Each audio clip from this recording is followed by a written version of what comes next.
ये प्रियंका नहीं आंधी है, दूसरी इंदिरा गांधी है, प्रियंका नहीं आंधी है, दूसरी इंदिरा गांधी है। ये दीदी के जन्मदिन पे 54 किलो का हमने लड्डू बनवाया है। तो कांग्रेस पार्टी जिंदाबाद, कांग्रेस पार्टी जिंदाबाद, राहुल गांधी जिंदाबाद, राहुल गांधी जिंदाबाद, प्रियंका गांधी जिंदाबाद, प्रियंका गांधी जिंदाबाद। आज उन्हें 54वें जन्मदिन पे हम लोगों ने एक 54 किलो का लड्डू भी बनाया है लोगों के लिए, और साथ ही अनाथ आश्रम हम लोग अनाथ बच्चों के लिए आज खाने की सेवा भी करने जाएंगे। आज उनके जन्मदिवस में सभी कार्यकर्ताओं ने प्रण लिया कि जो केंद्र सरकार और राज्य सरकार की जो कोशिशें हैं नरेगा को खत्म करने की, उसके खिलाफ कांग्रेस पार्टी लड़ेगी। जैसा कि आप लोगों को पता है, लगभग देश के सारे स्टेट डेफिसिट में है, इकोनॉमिक डेफिसिट में है, सभी स्टेटों पे कर्जा है एक बड़ा। उसके बावजूद जो नया ये वीबी ग्राम लेके आए हैं, भाजपा अपनी सारी चोरियां, सारी कमाइयां राम जी के पीछे छुपाने की कोशिश करती है कि राम जी का नाम लो, हमारी कमियां छुप जाएंगी। इतनी एक फ्लॉड स्कीम नरेगा वो स्कीम थी जिससे गांव के गरीब मजदूर का भला हुआ था। आप सिर्फ हरियाणा की मत सोचिए, पूरे देश की भी सोचिए। कई जगह मजदूरी 20 रुपए 30 रुपए थी, उसमें बढ़ोतरी क्यों हुई? क्योंकि सरकार ने गारंटी की कि इतना रोजगार आपको मिलेगा, उस पर मजदूरी में इजाफा हुआ। परंतु जो ये स्कीम लेके आए हैं, आप देखिए सबसे बड़ा फ्लॉड क्या है। बोले जी पहले 90-10 का रेशियो था एक्सपेंडिचर का नरेगा का, कि 90% फंड देगी सेंट्रल गवर्नमेंट, 10% देगी स्टेट गवर्नमेंट। वो कर दिया 60-40। स्टेट गवर्नमेंट जो खुद कर्जे में है, वो आखिर 40% फंड कहां से लाएगा, बड़ा सवाल है। और इस पूरी मुहिम के खिलाफ, भाजपा की मुहिम के खिलाफ हम लोग आंदोलन करें। कल भी हमारे जिला कांग्रेस कमेटी के अध्यक्ष अनिरुद्ध चौधरी जी के नेतृत्व में, शहर अध्यक्ष प्रदीप गोलिया जी की नेतृत्व में सब लोगों ने कल धरना प्रदर्शन किया गांधी प्रतिमा जी के सामने। ये लोग गांधी जी का नाम मिटाना चाहते हैं देश से, क्योंकि गांधी से इन लोगों को नफरत है। क्योंकि गांधी जी को कभी आरएसएस ने नहीं माना, गांधी जी को कभी भाजपा ने नहीं माना, बल्कि इनके गुरु गोडसे ने गांधी जी को मारा। इनको इसलिए नफरत है गांधी जी के नाम से। आपने तरह तरह की तस्वीरें देखी होगी कि नरेंद्र मोदी जी गोडसे के, सावरकर के सामने हाथ जोड़ के खड़े हैं।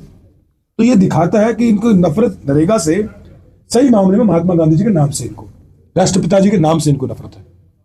और ये दुर्भाग्य है कि भाजपा अपनी सारी कमियां प्रभु राम के नाम के पीछे छुपाना चाहती है, जो कि जनता को पता है कोई बर्दाश्त नहीं करेगी। और मैं अपनी बात एक आगे समाप्त करता हूं कि आज एक अच्छा कार्यक्रम हुआ, सभी कार्यकर्ताओं में उत्साह था। दीदी के जन्मदिन पर सबने प्रण लिया कि नरेगा के लिए सब लोग लड़ाई लड़ेंगे।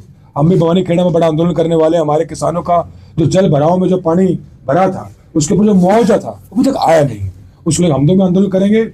और भिवानी जिला आंदोलन की भूमि है, और मेरा विश्वास है आने वाले समय में हरियाणा को कोई बदलेगा, उस बदलाव की शुरुआत भिवानी से होगी। क्योंकि ये शायद एक ऐसी प्रेस कॉन्फ्रेंस होगी जिसमें वर्ल्ड के बैंक से लेके, इकोनॉमिक्स के लेके, सोशल जस्टिस की बात हुई है। कि किसी भी जिले में ऐसी लीडरशिप कमी होगी जो वर्ल्ड बैंक तक वो विचार लेके जाएगी। तो भिवानी दादरी ऐसा जिला जहाँ पे लीडरशिप है। और मैं धन्यवाद देता हूँ आप सबका, मीडिया के बंधु, आप लोग पहुंचे। और हम आने वाले दिनों में एक बड़ा जन आंदोलन करने जाएंगे नरेगा के बचाव के लिए। और भाजपा कितनी भी कोशिश कर ले, हम पंडित जवाहरलाल नेहरू को मानने वाले लोग हैं, महात्मा गांधी, बाबा साहब अम्बेडकर को मानने वाले लोग, सर छोटू राम को मानने वाले लोग हैं। हम लोगों ने आंदोलन सीखा है। हमारी पार्टी आंदोलन से बनी है, सत्ता से नहीं बनी हमारी पार्टी, सत्ता के लालच में नहीं बनी। इन लोगों की पार्टी सत्ता के लालच में बनी। हमारी पार्टी तब बनी थी तो हमें यह भी नहीं पता था आजादी मिलेगी नहीं मिलेगी।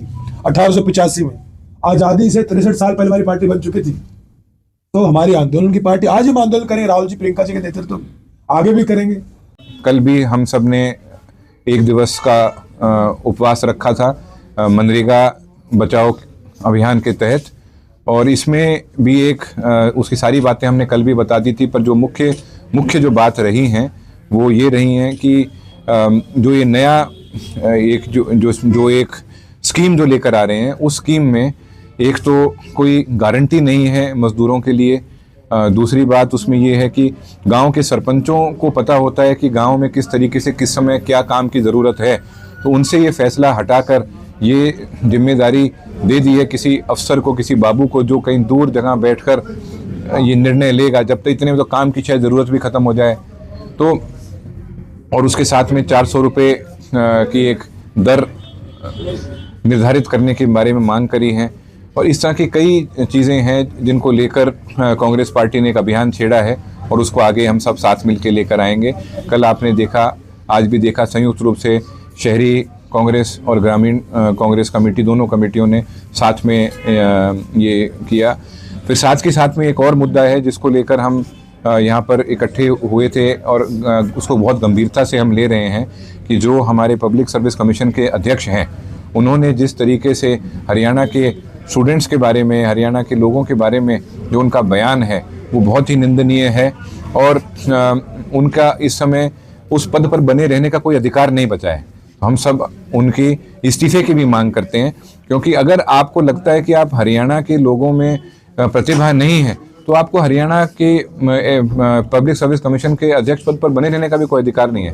पूरा देश हरियाणा के युवाओं, हरियाणा के लोगों की प्रतिभा का लोहा मानता है, बस एक वही आदमी नहीं मानता। तो इसलिए हम बहुत कड़े शब्दों में निंदा करेंगे और साथ के साथ में हम विनती करेंगे मुख्यमंत्री महोदय से कि आप उनका तुरंत प्रभाव से इस्तीफा लें। मेरा नाम रमेश सांगवान है।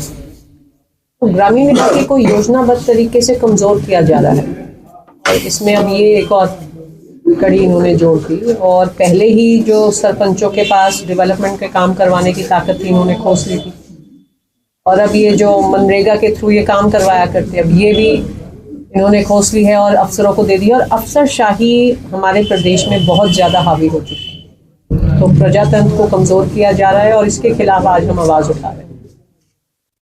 इस तरह से देख रहे हैं जो संशोधन किया गया है कि फायदे कितने दिख रहे हैं, नुकसान कितने हैं इस योजना में, अगर बात करें? देखिए, आज हमारे देश में बेरोजगारी चरम सीमा पर है, खासतौर से ग्रामीण इलाके की बेरोजगारी, और मनरेगा लेकर आए थे ताकि ये पलायन कम हो जाए। जो ग्रामीण इलाके से लोग शहरी इलाकों में जाते हैं रोजगार की तलाश में, तो इस तरह चलता रहा तो जो ये पलायन है ये और बढ़ता जाएगा और जो हमारी जो शहरों की जो स्थिति है वो और भयंकर होती जाएगी। और मनरेगा को चाहे वर्ल्ड बैंक हो, चाहे यूएन के आला अधिकारी हो, सभी ने सराहा था, सभी, बल्कि हार्वर्ड में तो इस पर स्टडी भी हुई थी। तो इतनी ये सफल योजना थी, तो इसके साथ इस तरह से छेड़छाड़ करना मुझे नहीं लगता उचित है। क्या मानसिकता लग रही है बीजेपी को? एक नेगेटिव मानसिकता है, एक ऐसी पॉलिसी जिसकी सब सराहना करा करते अक्रॉस द पार्टी। बीजेपी शायद ये पचा नहीं पा रही कि कांग्रेस एक इतनी लोकप्रिय धरातल पे योजना लेकर आए थे जिसकी विदेशों में भी चर्चा थी, बस उसी के साथ छेड़छाड़ करना, भाइयों के हाथ से पावर छीन के आला अधिकारियों को दे दी है। तो ये तो बहुत ही नेगेटिव ट्रेंड है ना, क्योंकि नरेगा एक तरह से धरातल पे लोकतंत्र को भी मजबूत कर रहा था।